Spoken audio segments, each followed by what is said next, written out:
జై శ్రీరామ్. तुम मुझसे क्या चाहते हो मेरे తీరుగా నన్ను అయ్య చూసేదావు వినవంశుత్తమ రామ అకరమ భవసాగరమీయను నలినదలేక్షణ రామ అని అయిపోయిన అవతలందరూ అక్కమూడు బావ అవతలం తీరక అక్కమూడు కుక్క కనుక ఈ విధంగా ఉంటుంది సామెత. ఇది ఆలోచనలు అనేది వ్యతిరేక ఆలోచనగా ఉంటుంది. ఇక ఇంకొకటి ఉంటుంది ఏమిటంటే ఉపయోగం లేని ఆలోచన, అవసరం లేని ఆలోచన. ఎవరి గురించో పట్టించుకొని మాట్లాడుకోం. కేవలం ఏం ప్రయోజనం మనకేం రాదు. 30 రూపాయలు వస్తుంది లేదా ఇదే పడి ఆ కడుపులో ఏం చేస్తారు, ఆయన ఇట్లా ఎట్లా ఆయన ఇట్లా ఇట్లా ఆయన బయట ఇది చెప్పుకొని ఉపయోగం రాదు. ఎవరు అడగాలి, ఎవరిని పట్టించుకోవాలి, ఎవరు నిందించాలి, ఎవరు దూషించాలి, ఎవరి గురించి ఏం చెప్పాలి, మనకు అనుకూలంగా అంటే వాళ్ళని ఎట్లా ఉపయోగించుకోవాలి, ఇలాంటి ఆలోచన వేరే వాళ్ళ ప్రయోజనం ఉండదు. మనకు అనేక ఇంకా మూడవ రకం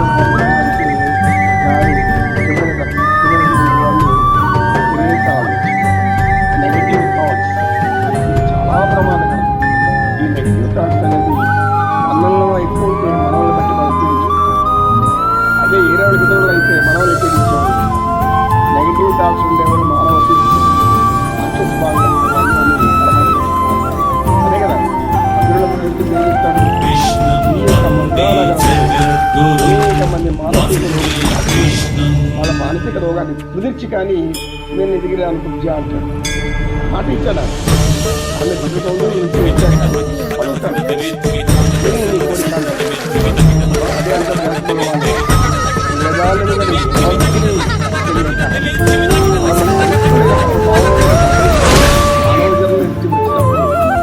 ఈ యొక్క ఆజీవలోచన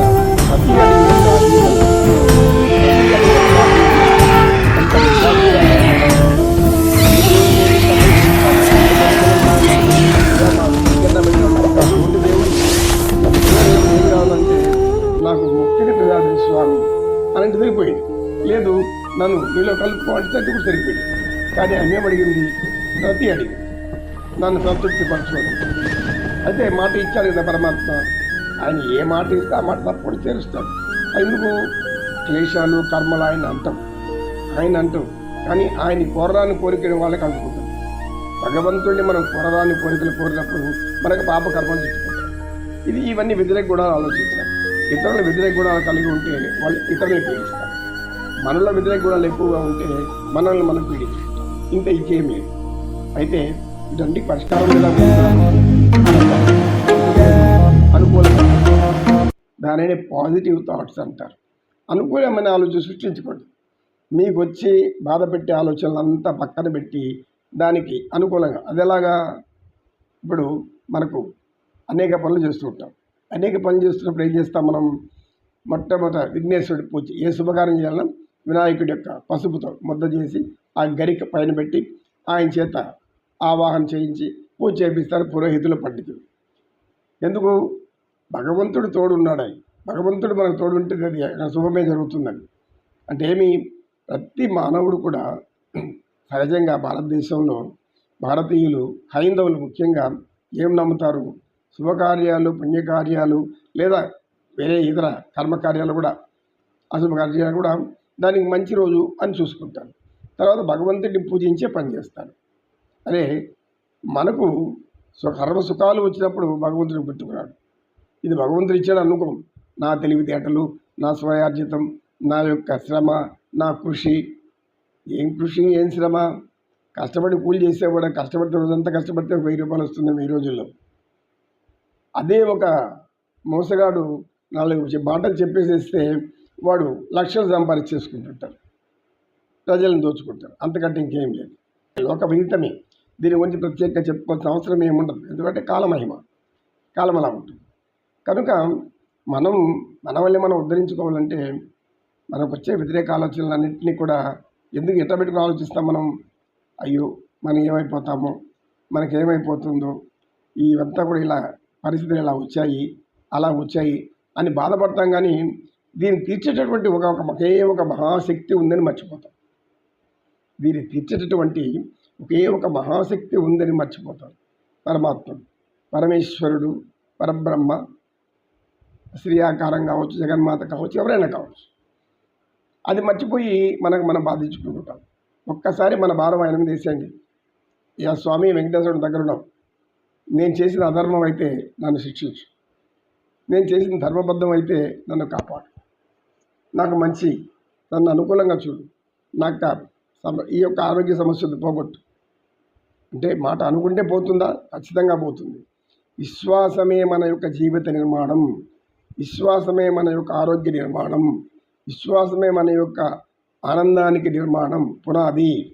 కనుక భగవంతుడి మీద ఎంత విశ్వాసం ఉంటే మనం అంత ప్రశాంతంగా, ఆనందంగా, సంతోషంగా ఉంటామనేది గ్రహించలేకపోతే అటువంటి వాళ్ళు మూర్ఖులు. ఎట్టాటి మూర్ఖులు? అది కూడా పరమ మూర్ఖులు. మూర్ఖాతి మూర్ఖుల పరమ మూర్ఖులు. ఎందుకు? భగవంతుడి దగ్గర ఉండి కూడా దోపిడీ చేయాలనుకునేవాళ్ళు. భగవంతుడి దగ్గర ఉండి కూడా దోపిడీ చేసుకుని ఏదో ఒక విధంగా దోపిడీ చేసుకుంటున్నాడు, బతకాలి. భగవంతుడి దగ్గర దోపిడీ చేయడమే. ఇది కర్మగా ఉంటే, గ్రహచారంగా ఉంటే గ్రహాలు పట్టుకొని పీడిస్తాయని ఆలోచన కూడా ఉండదు. ఆ గ్రహాలు ఏడున్నాయి, తిరుగుతున్నాయి, ఏడాడిపోయి సూర్యుడు చుట్టూ తిరుగుతాయి. పౌర్ణమి రోజు సముద్రం ఎలా ఉంటుందో ఆలోచించండి, అమావాస్య సముద్రం ఎలా ఉంటుందో ఆలోచించండి. ఆటుపోట్లు సముద్రం దగ్గర వాళ్ళకి అర్థమవుతుంది ఆ విషయం. అదేవిధంగా మానసిక పరిస్థితి అదేవిధంగా మారుతుంది. ఎందుకు? ఈ యొక్క గ్రహాల ప్రభావం అనేది మనసు మీద ప్రభావం చేస్తుంది.